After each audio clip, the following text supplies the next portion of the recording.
Last time हम लोगों ने पार्ट 1 में लैंग्वेज, स्क्रिप्ट और ऐसे बहुत सारी चीजें सीखी थी। एक बार हम आज रिवाइज करेंगे और आज का हमारा सिलेबस या फिर ग्रामर की जो चीजें हैं वो शुरू करेंगे।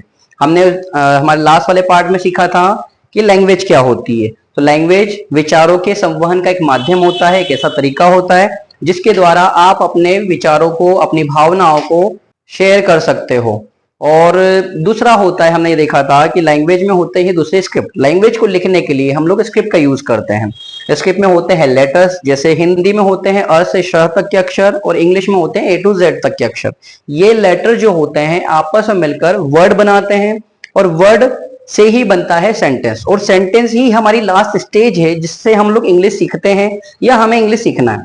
और आज हम लोग ये देखेंगे कि सेंटेंस में क्या होता है, सेंटेंस से हम आगे कैसे बढ़ सकते हैं, या सेंटेंस में किस तरह के टाइप्स वगैरह होते हैं। तो सबसे पहले आज हम बात करेंगे सेंटेंस की। तो सेंटेंस में हम लोग देखें तो सेंटेंस जो होता है बेटा दो टाइप में बांटा जाता है। मतलब सेंटेंस के दो हिस्से होते हैं। एक हिस्सा हो कहलाता है सब्जेक्ट और दूसरा हिस्सा कहलाता है प्रेडिकेट। सेंटेंस के को अगर हम तोड़ेंगे, जैसे हम कोई चीज होती है हमारे पास में, अगर हम उसको ब्रेक करें, तोड़े तो अलग अलग टुकड़ों में टूट जाती है। वैसे ही अगर हमें सेंटेंस मिले और ऐसे में तोड़ना पड़े तो वो पहले दो पार्ट उसके जो टूटेंगे वो होंगे सब्जेक्ट और प्रेडिकेट। सब्जेक्ट में नाउन हो सकता है या फिर प्रोनाउन हो सकता है। नाउन में सिर्फ दो ही चीजें होती हैं, या फिर सब्जेक्ट में नाउन आ सकता है या फिर प्रोनाउन आ सकता है। नाउन क्या होता है, प्रोनाउन क्या होता है, ये हम आने वाले दिनों में सीखेंगे। लेकिन फिलहाल मैं आपको एक लाइन में बता देता हूं कि नाउन मतलब होता है नाम। जितने भी नाम होते हैं वो सब नाउन्स की कैटेगरी में आते हैं।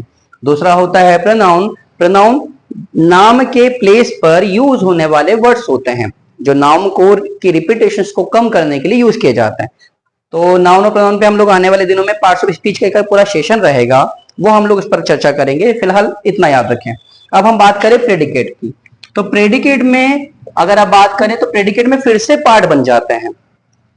सेंटेंस में एक के दो part, subject and predicate. Subject में हमने देखा कि या तो नाउन आएगा या फिर प्रोनाउन आएगा। वैसे आप प्रेडिकेट की बात करो, प्रेडिकेट में भी मेनली दो चीजें होती हैं, वर्ब और ऑब्जेक्ट। यानी प्रेडिकेट में दो चीजें होंगी, वर्ब और ऑब्जेक्ट। अब वर्ब क्या होती है, तो वर्ब की अगर हम बात करें तो वर्ब मतलब क्रिया, काम, आना जाना खाना पीना, इन सब को हम लोग क्या बोलते हैं, क्रिया। अब ये क्रियाएं भी दो प्रकार की होती हैं। मतलब अगर हम वर्ब की बात करें तो वर्ब को फिर से दो भागों में बांटा जा सकता है। अब इसमें भी दो प्रकार की वर्ब होंगी, एक हेल्पिंग वर्ब बोलते हैं, एक को मेन वर्ब बोलते हैं।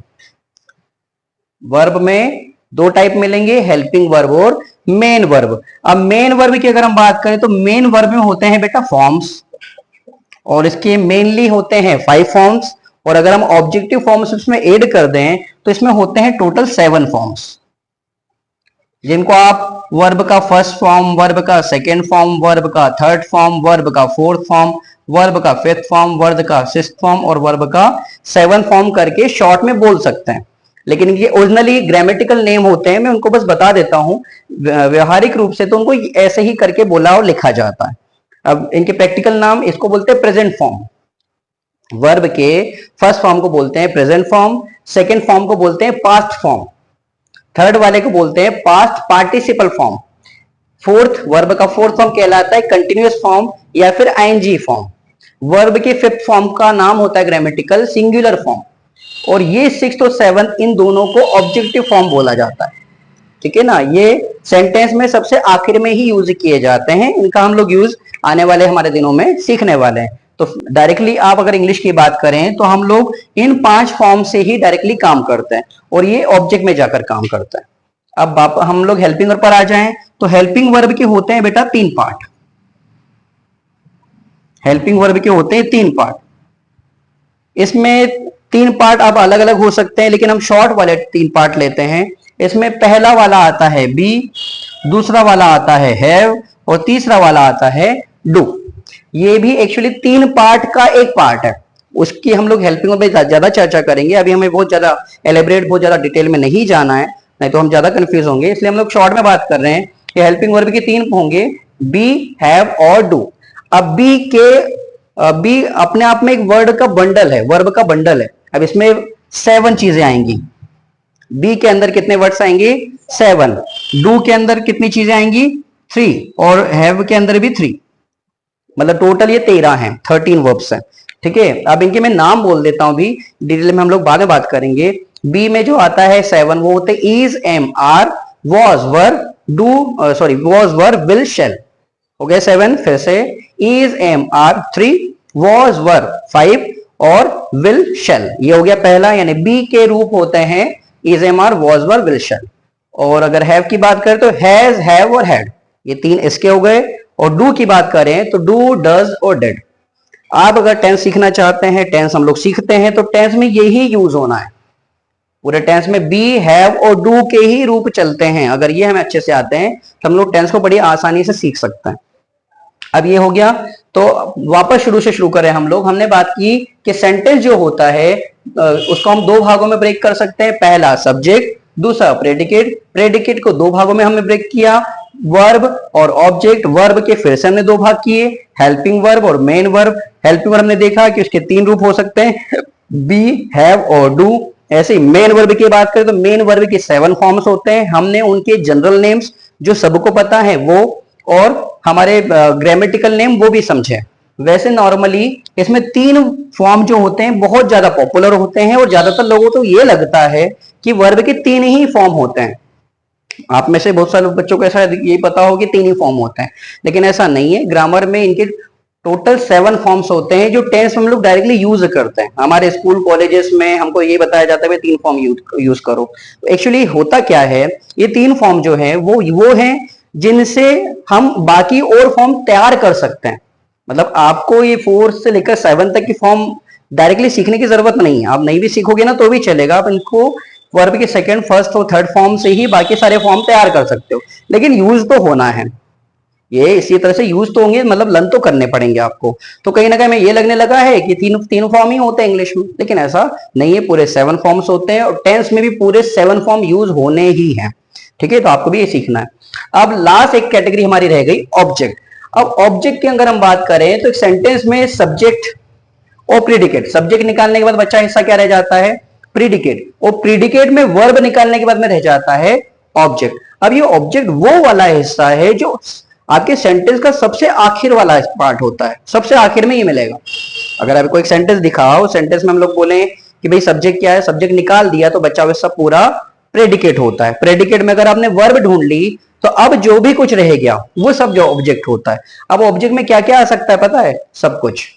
वहां पर नाउन आ सकता है, वहां पे प्रोनाउन भी आ सकता है, वहां पर एडवर्ब, एडजेक्टिव भी आ सकता है, प्रीपोजिशंस भी आ सकता है। यहाँ पर कोई लोकेशन वो कहा नहीं जा सकता कि यहाँ पर पार्ट ऑफ स्पीच की कौन सी चीज यूज की जा सकती है। इंशन यहाँ पर जो भी कुछ आप बोलेंगे सब ऑब्जेक्ट का बचा हुआ ऐसा ही रहता है। ठीक है, तो ऑब्जेक्ट पर वो बहुत ज्यादा बातें नहीं करेंगे क्योंकि सारा खेल इसी पर होता है, ऑब्जेक्ट पर भी। लेकिन हमारा मेन जो पार्ट होता है सब्जेक्ट और प्रेडिकेट, वो हमने अभी समझ लिया। क्लियर हुआ अच्छे से? ओके। अब इसमें हम लोग बात करेंगे थोड़ा सा और आगे की। अभी हमने ये बात की कि सेंटेंस जो होता है 2 पार्ट होते हैं, सब्जेक्ट और प्रेडिकेट। ठीक है, फिर हमने उसके पार्ट्स को स्टडी किया जरा ट्री वाले पैटर्न पर। अब हम लोग बात करेंगे टाइप्स ऑफ सेंटेंसेस की, कि सेंटेंसेस कितने प्रकार के होते हैं। तो हम लोग बात करें, सबसे पहला सेंटेंस होता है बेटा असर्टिव सेंटेंस। सबसे पहले वाले सेंटेंस का नाम क्या है? Assertive sentence. पहले नाम ही याद रख लेते हैं अपन। पहला असर्टिव, दूसरा इंट्रोगेटिव, और तीसरा एक्सक्लेमेटरी ले लो।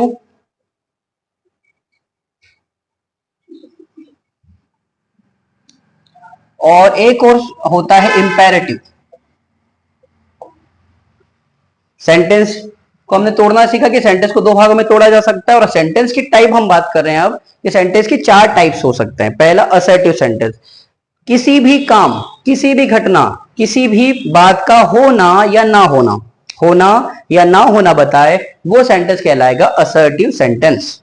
ऐसा सेंटेंस जिसमें किसी भी घटना का, काम का होना या ना होना बताया जाए, उसे कहेंगे हम असर्टिव सेंटेंस।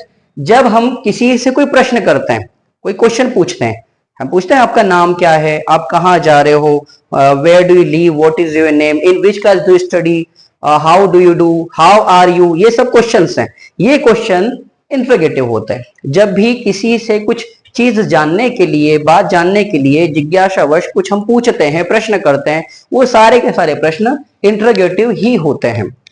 ठीक है, अगला है इम्पेरेटिव। इम्पेरेटिव जो होता है उसका काम होता है ऑर्डर देना। ऑर्डर मतलब कि आदेश देना।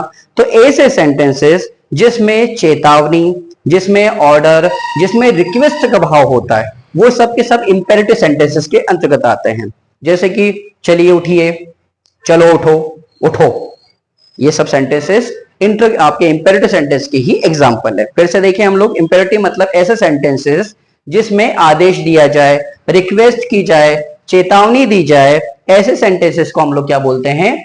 Imperative sentences. ठीक है, और लास्ट है आपका एक्सक्लेमेटरी। एक्सक्लेमेटरी मतलब सडन, अचानक कोई भी फीलिंग्स में आपके सेंटेंस आपसे निकल जाते हैं, जैसे लग जाती है हमको पैरों में, या फिर कोई चोट हमें लगती है तो हम एकदम से ओ मुझे लग गई, ऐसे करके हम जो बोलते हैं वो सेंटेंस जो होता है वो एक्सक्लेमेटरी होती है।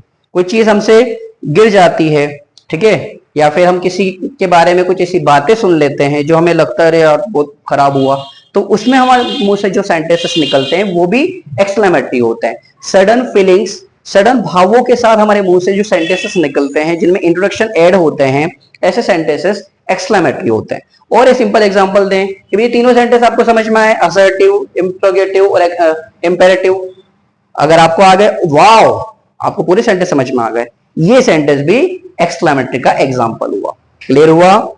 ठीक है, अब ये सेंटेंसेस और ये सेंटेंसेस के टाइप, ये बहुत जरूरी है। ग्रामर का बहुत जो फाउंडेशन है वो इन्हीं चीजों पर बना हुआ रहता है। अगर ये आपको अच्छे से आता है तो आप ग्रामेटिकल पोर्शन में अपने आप को बहुत साउंड महसूस करोगे। होता क्या है ग्रामर का पार्ट, जब हमें कोई चीजें नहीं आती है तो वो चीज हमको बार बार परेशान करती है। तो जितना हो सके आप इन चीजों को ध्यान से समझें और इन्हें याद रखें। अगला ग्रामर का पार्ट हम लोग अगले वीडियो में लेंगे, तब तक आप इसको अच्छे से ध्यान से पढ़िए और सीखिए। इसके नोट्स आप लोग के बुक्स में आपको दिए गए हैं। ओके।